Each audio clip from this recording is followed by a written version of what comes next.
All right, hello everybody. Steve Politi, Brian Fonseca, Pat Lanny. 42-7 loss to Wisconsin. Unacceptable, embarrassing. I don't know what words you can use for it. The best thing I can put it is this way, fellas. We are in year 5 of Greg Schiano 2.0. You're playing a team where you're favored by 2.5, 3 points at home. You can't do this. This is just beyond unacceptable. It's beyond unacceptable, and the thing about which makes it even more unacceptable is that last year, after getting blown out routinely by Wisconsin, they closed the gap to 24-13, I think it was, and the defense was good enough to win that game at Camp Randall. The offense threw a critical pick 6. Anyway, the gap was closed last year. You come in as a favorite this year and just completely fall backwards in every facet. So unacceptable is really the only way to put it.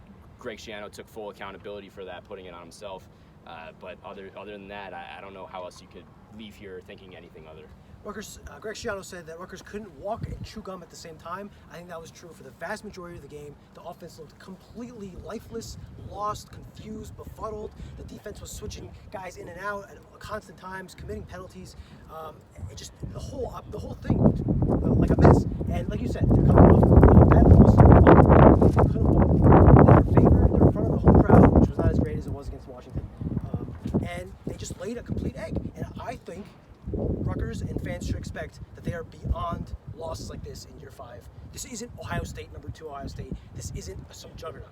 It's Wisconsin on a bad year with 11 guys listed as out on the availability report. No starting quarterback, no starting running back, no starting wide receiver, and they just ran right over Rutgers like this was Rutgers against Town. It's unacceptable. It's funny, and I don't know what to be angry about. Not angry, but you know what I mean. Offense or defense. The offense, at least I have low expectations for, and they certainly went below those low expectations. Ethan Kalikmanis was bad. That said, his receivers dropped 6 passes. They have one guy who can catch the ball, Pat Lanny, Kristen Dremel. They don't play him. For whatever reason, do not understand that. Running game, they lost Sam Brown at the end. Add that to a pile of things that are a disastrous development.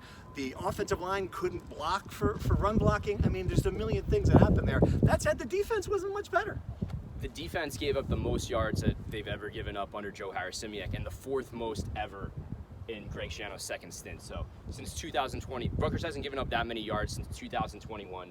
And it was that game 52-3 that Wisconsin came here and curb stomped Rutgers is the last time they gave up that many yards. So a historically bad defensive effort. I personally think the defense was worse than the offense today. I really do. I thought it was, I don't know if it was the injuries. We were playing without Tyrone Powell and Robert Longerbeam, and more guys went down. Flip Dixon went down. Aaron Lewis went down. It was just one thing after another, and just bad across the board. That's the most disappointing thing for me. Like, after they made such leaps and bounds against Nebraska, we left there thinking, okay, this defense has finally figured it out, and then today, its worst performance in years. The thing that concerns me the most is a couple things. One, you lose one offensive lineman, and the unit completely crumbles. Just absolutely completely crumbles. You have multiple injuries across the board, as Pat just detailed. And if I had the panic button that I didn't think I'd have to bring today, if I had it, I'd be smashing it absolutely, because I know we joked about this on the pod, but this completely changes the outlook to the season. For me, I know we joked about me saying that Rutgers might not make a bowl game, and I exaggerated a bit, but I mean, 9-3 looks impossible right now. 8-4 looks like the ceiling, and the way they're playing here, 7-5 might even be questionable. And if you end this regular season 6-6, that is a massive, massive disappointment. So you got it. UCLA is coming to town next week. They are the second worst team in the Big Ten. They stink. They're coming across 2 time zones. It's going to be a 9 a.m. kickoff, their local time. That's a game that you have to respond and just beat the snot. I don't care if your starting offensive line is injured and you're down a quarterback. I don't care who's out. You have to beat UCLA and bounce back, because if not, it's going to be a long rest of the fall. I will say this: if you're looking for optimism, it is the fact that UCLA is bad. Number one, you need to win that game, and if you do, you get a bye week. So I don't know how many of these injuries are. It is a bye week before that. No, we go to USC. USC first. Okay, so there's no reason to be positive. I take that back. No, but seriously, so you eventually get a bye week. You're walking into a juggernaut at USC with an offense that's really good, and if Wisconsin could put up 560 yards against Rutgers, I can't imagine what that USC prolific passing attack can do to this Rutgers defense that was just absolutely awful today. Yep. We're only halfway there. Maybe that's the positive thing. You still have Minnesota. You still have Michigan State. You still have Maryland that lost to Northwestern. There are winnable games here, but the problem is I just don't see a team that looks like it's going to win a lot of toss-up games. This was a winnable game. Of course. This was one of the more winnable games. And Rutgers, again, completely laid an egg.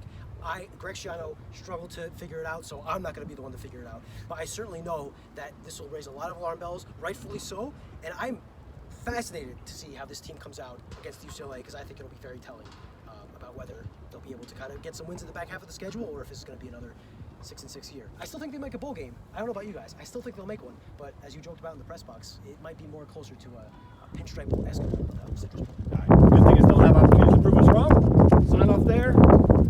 Thanks for watching. Hope for better days.